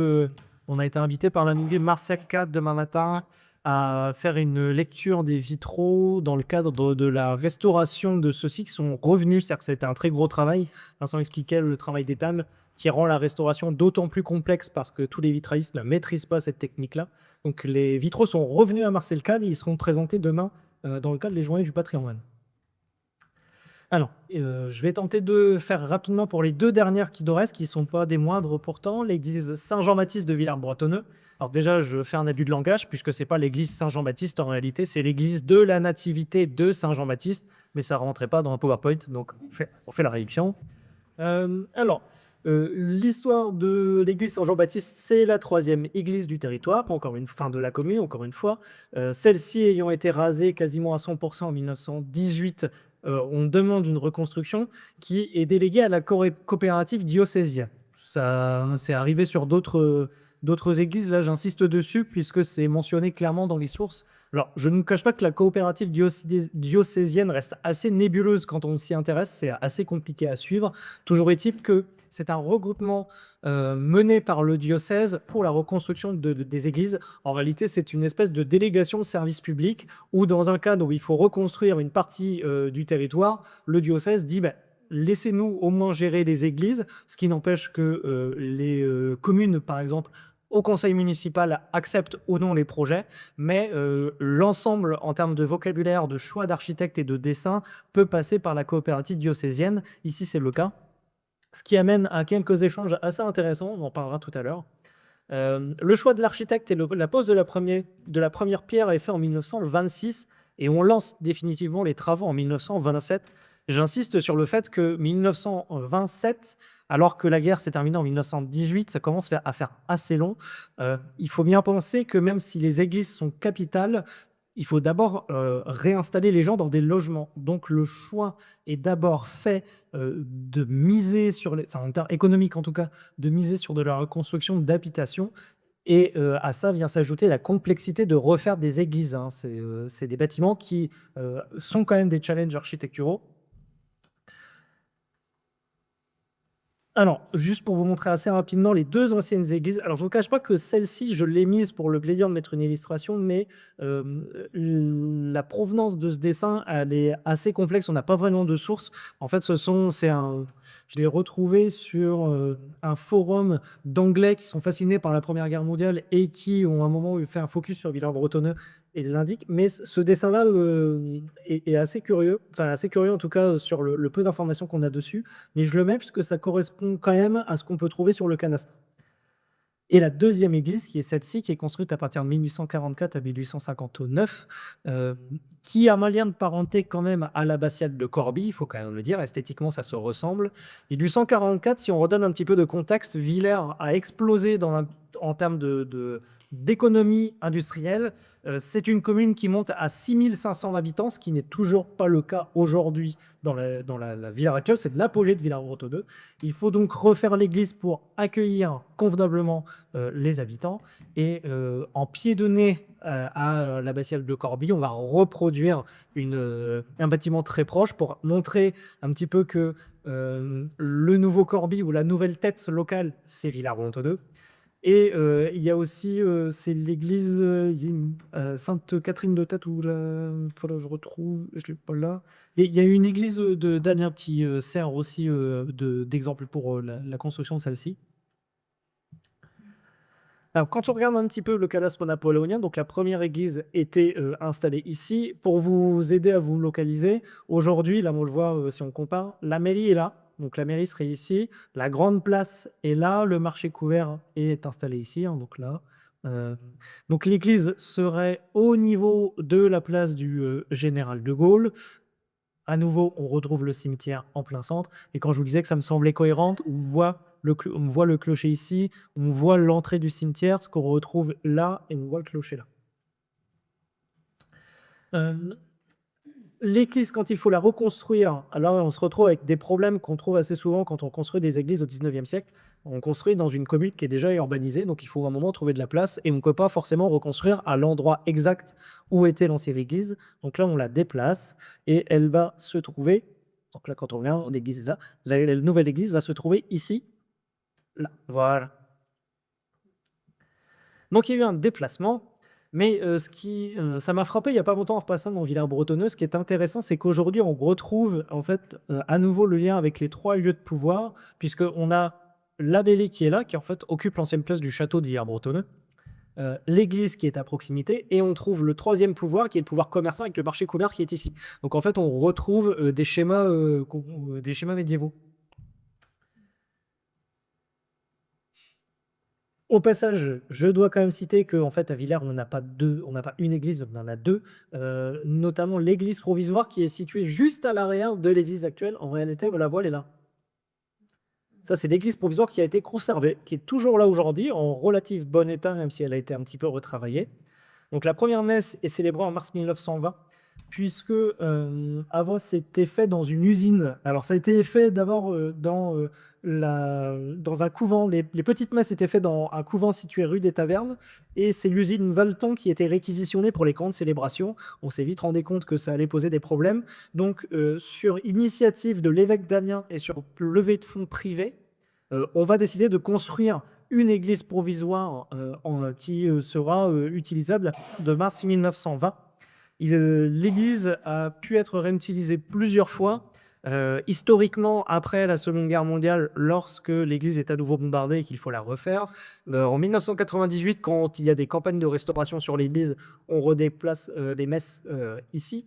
Et maintenant, elle resserre en hiver quand l'église est un petit peu trop compliquée à chauffer. Les messes sont délocalisées dans ce bâtiment. C'est aussi là où les protestants se regroupent pour faire la messe actuelle. Voilà, elle ressemble à ça.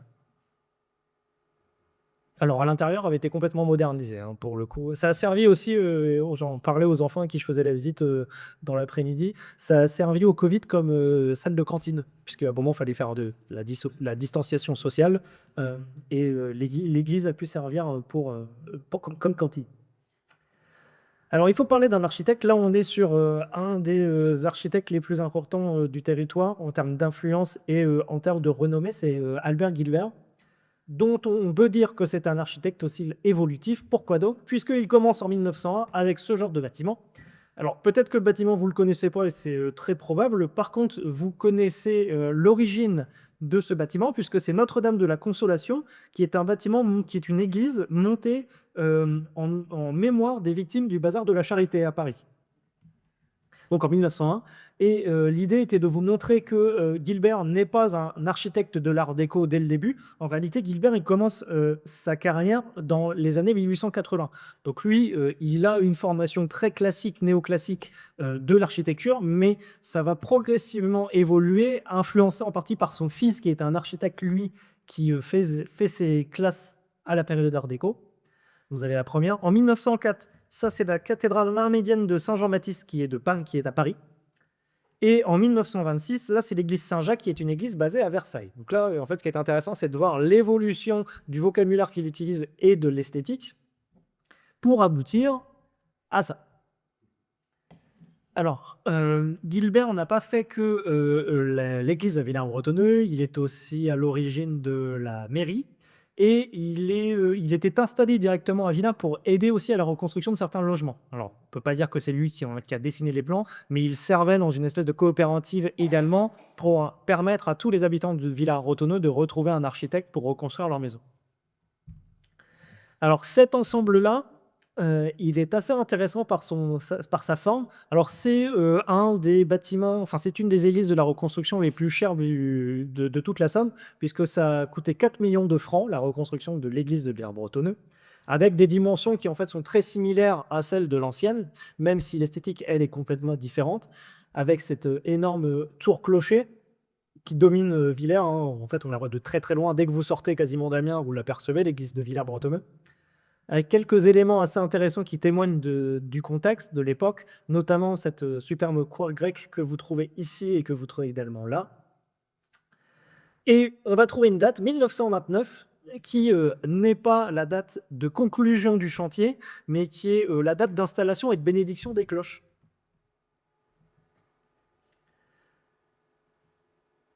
Et quand on regarde l'ensemble, alors ce qui est assez intéressant, c'est que la région considère que ce bâtiment, plus qu'un bâtiment art déco, est un bâtiment néo-byzantin. Voilà. Comment on fait pour reconnaître du néo-byzantin?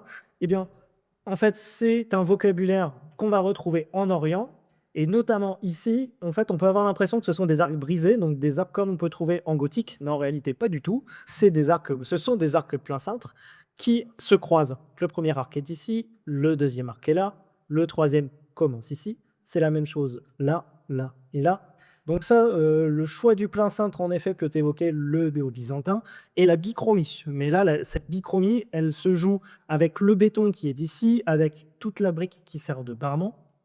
Donc là, on aurait un premier indice, mais il en faut un petit peu plus.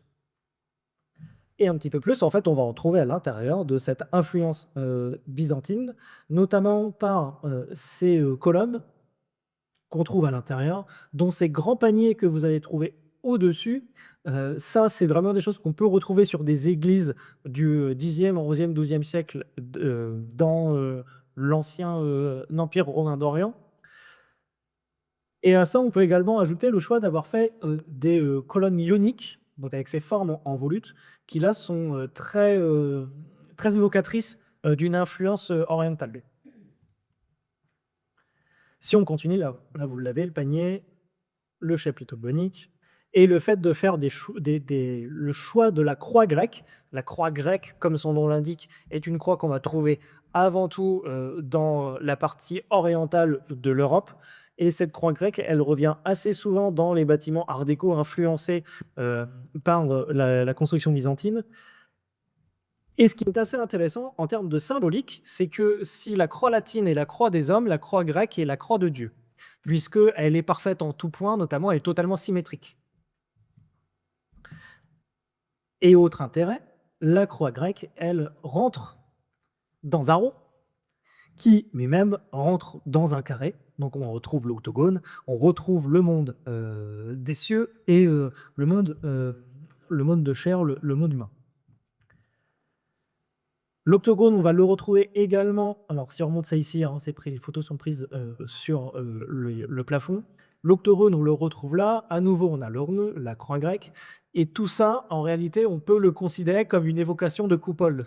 Et les coupoles, ça aussi, c'est des choses qu'on trouve assez souvent en Orient. Si on regarde les quelques détails, alors tout ce qui est en bois est fait par Godefroy Tesser, mais je ne le présente pas tout de suite parce qu'il arrive après. Donc là, vous avez le confessionnal, qui est extrêmement bien décoré. Là, on retrouve une croix latine, mais qui cette fois-ci se justifie par la forme même du confessionnal. Et alors, je vous donne un petit bonus ou quelque chose que vous pourrez réutiliser sur d'autres églises. Sur les confessionnaux, vous allez très souvent retrouver des roses, puisque ça vient en réalité du pot aux roses, donc l'endroit où on trouve les secrets, l'endroit où les secrets seront très bien gardés. Et quel meilleur endroit pour avoir des secrets bien gardés que le confessionnal. Ensuite, également fait par Tesser, tout cet ensemble de bancs. On retrouve nos roses ici, on les a là. On a une série de vocabulaire qui sont très métaphoriques. Là, on retrouve la grappe de raisin, le blé que tu évoquais tout à l'heure, Vincent, je regarde là-dessus. On a le cerf, le même cerf qu'on avait sur les vitraux de Marcel Cave, qui en fait est une évocation de la catéchumène, donc la terre technique. En fait, c'est un psaume qui métaphorise Jésus comme étant un cerf, et Jésus aurait été attiré par le baptême comme le cerf est attiré par l'eau dans la mare. Et également, Jésus, on le retrouve de nouveau évoqué par l'agneau de Dieu, appelé par saint Jean-Baptiste, qui a le nom de l'Église. Et cet agneau est pris dans une série d'épines qui évoquera la couronne d'épis. La chaire à prêcher, donc également faite par Tesser, on retrouve les 4 évangélistes de chaque côté. Alors c'est une chaire à prêcher qui a fait débat, puisque ça a été rejeté à la base par le conseil municipal qui disait que la chaire à prêcher n'avait absolument rien à voir avec l'architecture de l'église. Et donc on a demandé à Tesser de revoir sa copie, et Tesser a dû se déplacer pour expliquer que ce n'est pas hors contexte qu'il a produit cet ensemble, puisqu'on retrouve en clin d'œil à l'architecture, à nouveau, nos arcs plein cintre byzantins qui sont ici. Et tout le vocabulaire, hein, ce choix-là, ici, qui évoque presque les châteaux forts, là aussi, ça, c'est un clin d'œil byzantin. Sur les vitraux, alors, c'est assez simple. Damon, c'est la personne qui en a fait le carton. Alors, ce sont des entreprises parisiennes pour les deux. Damon, ici, alors, femme et mari, pardon, et René Bourg, qui, lui, va produire les vitraux. Et là, à nouveau, on va retrouver des choses qui sont très évocatrices du contexte, notamment une Sainte Famille, mais une Sainte Famille qui est au travail. Puisque, à nouveau, Saint Joseph étant le saint patron des charpentiers en partie, on retrouve une évocation à la reconstruction. Une Vierge très classique avec le fameux bleu marial. Ici, on va avoir Saint Sébastien, qui est un martyr qui fut tué par un tir d'arc. Alors là, à nouveau, hein, le martyr tué par une arme à la suite de la Première Guerre mondiale, le clin d'œil à l'histoire est éloquent. Et enfin, pour aller encore plus dans l'éloquence, alors on ne le verra pas ici, mais en dessous du vitrail dédié au Christ, on va trouver une phrase qui est à la mémoire des jeunes hommes de Villars-Bretonneux qui se sont sacrifiés. On va très souvent trouver, après 1918, un lien très fort entre le Christ et les soldats. Les soldats sont souvent associés au Christ, dans le sens où, comme lui, ce sont des jeunes hommes qui sont morts pour une cause plus grande. Autre vitraux avec un autre style, ça, ce sont des vitraux qui sont réinstallés après la Seconde Guerre mondiale, puisque une partie des vitraux ont explosé avec certains bombardements d'obus. Et ils sont remplacés par 3 vitraux qui sont faits par Jacques Le Chevalier. Jacques Le Chevalier, à partir de 1950, c'est un des plus grands vitraillistes qu'on peut trouver en France. C'est quelqu'un qui est très proche de Le Corbusier, et il va travailler dans de nombreuses cathédrales, cathédrale de Beauvais, cathédrale d'Amiens, cathédrale de Toulouse, Notre-Dame de Paris. Et on a la chance d'avoir 3 vitraux produits par Le Chevalier à l'église de Villars-Bretonneux. Là, vous avez Saint Jean-Baptiste qui est représenté dans le désert. Ici, Saint Jean-Baptiste qui fait le baptême du Christ. Et on trouve en plein milieu les instruments de la Passion, donc tous les instruments qui ont servi ou qui ont été le témoin de la lore du Christ. Donc là, vous êtes dans le cœur. Je m'arrête aussi sur un élément qui a disparu. C'est cet énorme ciborium, donc c'est tout l'ensemble qui est là, qui était installé au-dessus de l'autel. Alors ce ciborium, selon les textes qu'on a été vivement apprécié par la coopérative diocésaine et par la municipalité. Pas de chance, il est détruit avec les bombardements de la Seconde Guerre mondiale. Mais là intervient quelqu'un dont on a déjà parlé, qui est Gérard Ansart, qui va avoir pour mission de modifier l'église pour la réadapter et la rendre à nouveau viable après ses destructions. Donc, il va faire du réemploi. Là, on a beaucoup d'économies, puisque les piliers qui sont ici sont réutilisés là pour faire le chœur. Dessus, alors là, on lit mal, mais vous avez Pater, Filius, Spiritus, le Père, le Fils, le Saint-Esprit. Tout cet ensemble qui sert de lambris et se retrouve également sur la 4e colonne. Ça va être souhaité là. Ansart, comme à son habitude, va rajouter quelques éléments de ferronnerie. On retrouve à nouveau notre croix grecque. Et il va également servir l'ancien ciborium à faire ce qui est pour moi sans doute un des plus beaux fonds baptismaux de tout le territoire. Donc celui-ci. En fait, cet ensemble-là, arrondi, ben c'est la couronne, hein, trouvée au-dessus. Et il va venir réinstaller cette espèce de rose qui vient s'ouvrir, sur lequel on trouve tous les outils qui servent au baptême. Et quelque chose d'assez intéressant, c'est toute la mise en scène du baptême qui est fait. C'est-à-dire que comme le Christ qui est descendu dans le Jourdain pour être baptisé, là, on a l'action de descendre dans un environnement qui rappelle cet environnement aquatique avec ce vert. Alors, on n'a pas dit bleu, mais on a dit du vert. Et ensuite, une série de symboles qui sont des symboles chrétiens liés à l'eau. Donc, on retrouve la colombe, donc celle qui avait été lancée par Douai. Ensuite, on retrouve le chrisme, donc un des premiers symboles chrétiens qui revient beaucoup à la mode après la Première Guerre mondiale. Et enfin, la coquille Saint-Jacques. On le voit ici, c'est très explicite puisque c'est indiqué Jordanus, donc le Jourdain, le fleuve où le Christ est thématisé. C'est sans doute le vocable aussi Saint Jean-Baptiste qui peut inciter à aller aussi loin dans la mise en scène. Et dernièrement, parce que je vois que le temps passe, l'église Saint-Pierre de la Motte-Foire-Fusée, qui est l'église qui est faite par Tesser. Donc l'architecte qui fait le mobilier de l'église de Villers-de-Bretonneux a aussi pu intervenir comme architecte, et il va produire un des plus beaux exemples d'architecture de la reconstruction sur le territoire et peut-être même dans le nord de la France, puisque l'église de la Motte-Foire-Fusée a une véritable réputation. On se déplace de... Alors on nous expliquait la dernière fois, c'est le maire qui nous expliquait que c'était des Belges qui descendaient pour venir voir l'église. Alors, cette église n'aurait pu ne jamais exister puisque c'est à la base Edmond Lemaire qui se retrouve chargé du projet, projet qui est rejeté par le ministère cette fois-ci. En fait, ce qui est très compliqué à suivre dans les reconstructions, c'est qu'ils sont plusieurs décisionnaires et le ministère en charge de la reconstruction rejette le projet puisqu'il ne le trouve pas assez original. Visiblement, c'était trop recopié de l'ancienne église, et c'est Tesser qui va être choisi pour reproposer un nouveau projet, ce qui explique la lenteur du début de la construction, puisque en fait le projet d'Edmond Lemaire étant rejeté, ça redemande quelques années avant de retrouver un projet viable. Voilà l'ancienne église, donc très influencée de l'Eau-Forterie, c'est probablement de l'Eau-Forterie. Donc là encore, le fond d'un. Et pour vous montrer Tesser aussi son évolution, il commence à Provence en 1910 pour faire un bâtiment de la Caisse d'épargne. Donc assez souvent, les bâtiments qui vont avoir soit une fonction publique, soit une puissance économique telle qu'une banque, on va avoir un vocabulaire qui est très classique. Et après, il va faire notamment en geste en santerre, Chaulnes. Et en geste en santerre, ce qui est intéressant, c'est le choix d'avoir fait une croix grecque. Donc, sur la forme en fait de l'église, ce n'est pas une croix latine, mais une croix grecque, c'est-à-dire que chaque partie a la même longueur. Et ça, on le retrouve sur l'église de la Motte-Foire-Fusée, qui est à l'époque la Motte en Santerre, hein, puisque la Motte et Boire-Fusée, à la base, sont deux communes différentes qui ont fusionné dans les années 70. Ce qui donne cet ensemble, parce qu'il a une silhouette qui est quand même assez majestueuse.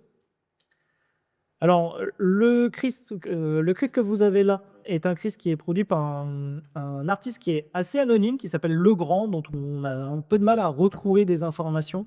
Et également, là, on avait des personnages dont le temps a effacé la présence. Par contre, on a quelques cartes postales qui nous montrent qu'en réalité, ce sont des personnages liés au moment de la mise à bord du Christ. Là, je vous parlais de l'influence byzantine. Ici, on peut le voir notamment juste par le choix de la croix grecque. C'est vraiment quelque chose qui n'existe pas ou quasiment pas avant la Première Guerre mondiale, qui est un peu plus présent après. Et Tesser, lui, se revendique comme étant quelqu'un qui fait un retour aux sources. Et pour lui, un retour aux sources, c'est aller chercher les modèles des premières églises chrétiennes ou des églises les plus proches de l'endroit où le Christ est mort, donc en Palestine. Et notamment, on peut retrouver en influence l'église Sainte-Croix à Agatmar, qui est du Xe siècle, le monastère de la Sainte-Lance en Arménie, dont on retrouve également une croix grecque. Voilà, tout cet ensemble-là est à affilier à l'église de la Motte-Foire-Fusée. Également, autre chose qui est vraiment une influence byzantine, on retrouve à nouveau la coupole, qui est ici. Et vous voyez l'état dans lequel est l'église de la Motte-Foire-Fusée, malgré les efforts de la mairie, puisque la mairie est très sensible à son église et à son entretien. Mais on est dans une période, après la Première Guerre mondiale, qui est assez expérimentale, où à nouveau on a essayé de faire des économies, ça finit par se payer. Donc là, le béton a été camouflé par une chaux grasse qui ne respire pas et donc qui finit progressivement par se dégrader, par subir l'humidité et dont on perd aujourd'hui aussi une partie de la fresque qui est installée ici. Les fonts baptismaux sont sur la gauche dès qu'on rentre. Là, c'est dès que vous rentrez, vous tombez en face sur l'autel. Là, sur les vitraux, on va trouver 3 choses en lien avec les cérémonies et en lien avec le baptême. Donc on a un calice, on a ici, le Saint-Esprit descendant qui est souvent associé, au au baptême et là, c'est un lys puisque le lys est la fleur du baptême, c'est la fleur de la pureté et lorsque vous venez de vous faire baptiser, en général, vous êtes un jeune enfant, vous venez de rentrer dans la communauté, donc vous êtes tout ce qu'il y a de plus pur. On retrouve à nouveau notre octogone ici. Et ce qui est assez intéressant, c'est tout, ce qui est, toutes les fresques qu'on peut trouver qui, sont produites par Adjeri, donc qui est également un architecte enfin pardon, un artiste dont on a un petit peu de mal à retrouver des informations. C'est quelqu'un qui est relativement anonyme et qui va postuler par un concours. C'est-à-dire qu'il y a un concours qui est fait en 1930, Algérie postule, obtient le marché et il va donc se lancer dans un ensemble qui est assez curieux, que moi je n'ai jamais vu ailleurs, mais qui, vient à nouveau rappeler des symboliques qu'on peut assez grecques, ou au moins assez byzantines, notamment par le choix de la couleur qui est, tout à fait méditerranéen. Hop, j'ai encore mon oh je l'ai battu. Il est plus là? Non, il est plus. Attends, oh zut. Ah, il a reçu. Ouais. Donc voilà, tout cet ensemble-là, on est fait par les flots qui sont évoqués ici. Ça, c'est extrêmement méditerranéen. Tout l'ensemble avec le soleil qui a à nouveau le soleil, la résurrection, je ne reviens pas dessus. Dès que vous entrez, vous êtes accueilli par une colombe. Ça, c'est vraiment l'entrée de l'église. Donc, dès que vous rentrez, vous êtes invité à être touché par l'Esprit Saint. Et tout en haut de la coupole, donc en plein milieu de l'église, si vous levez les yeux, vous avez un visage du Seigneur. Il faut penser aussi que les églises sont des lieux où 3 mondes se côtoient. Le monde des souffrants avec les priants, les laïcs, les paroissiens. Le monde des priants avec le prêtre. Et en troisième lieu, le monde céleste qui là est évoqué par le visage de Dieu. Également un monument aux morts dont on retrouve notre Jeanne d'Arc. Alors, Jeanne d'Arc, à ce moment-là, elle est canonisée depuis 10 ans. C'est une période où on va la retrouver assez souvent dans les églises. Et enfin, sans doute parmi les plus beaux vitraux qu'on peut trouver sur le territoire, qui sont produits par Jacques Gruber. Alors Jacques Gruber, lui, c'est pas n'importe qui, puisqu'il vient de l'école de Nancy. Il a notamment travaillé avec Majorelle, qui est un des plus grands architectes de l'art nouveau, donc l'art qui précède l'art déco avant la Première Guerre mondiale. Et ce qui est intéressant, c'est que Jacques Gruber étant auréolé d'une certaine réputation, il ne se comporte pas de la même manière que d'autres exécutants pour Tesser, c'est-à-dire que Gruber n'écoute littéralement pas ce que veut Tesser. Et typiquement, normalement, vous étiez censé trouver en face de la Vierge à l'enfant un Saint Joseph. Il n'écoute pas et il préfère faire une piéta parce qu'il trouve qu'avoir une Vierge à l'enfant en face d'une piéta, symboliquement, est beaucoup plus intéressant. Également, Tesser avait demandé à avoir un décor beaucoup plus art déco comme on peut trouver sur les fonts baptismaux. Il ne l'écoute pas, il reste sur quelque chose qui, là, est beaucoup plus médiévalisant, on va dire, donc qui évoque beaucoup plus les vitraux qu'on peut trouver notamment à la cathédrale d'Alais. Alors, je vais passer sur cet ensemble-là qui, en réalité, peut prendre une conférence entière en description, mais sachez que chaque petit cercle évoque d'un côté l'Ancien Testament, d'un autre côté le Nouveau Testament. C'est un jeu de réponse, c'est un jeu de réponse entre les deux testaments. À ça viennent s'ajouter des évocations des apôtres, des évangiles, etc., etc.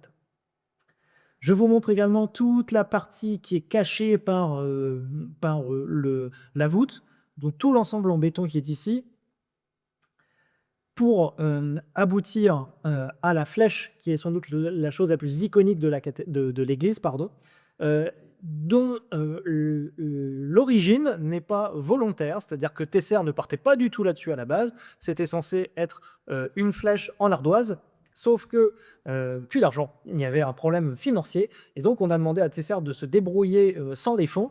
Et donc, bah, qu'est-ce qu'il a fait? Il a pris au moins cher, il a pris du béton, a fait une flèche en béton, et en faisant ça, en réalité, a produit quelque chose d'assez exceptionnel, puisque c'est la flèche de béton qui a été l'argument ultime pour classer l'église au monument historique.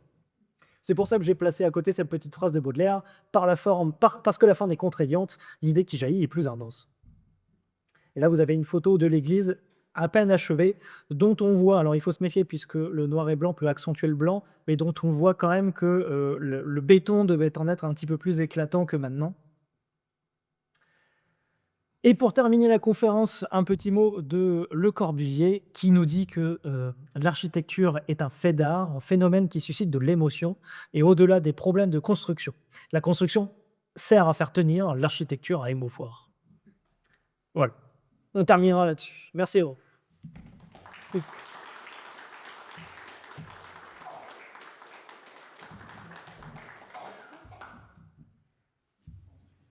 Si vous avez des questions, c'est le moment.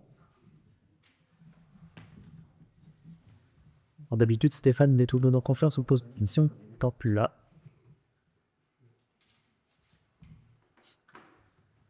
Rien du tout? Bon.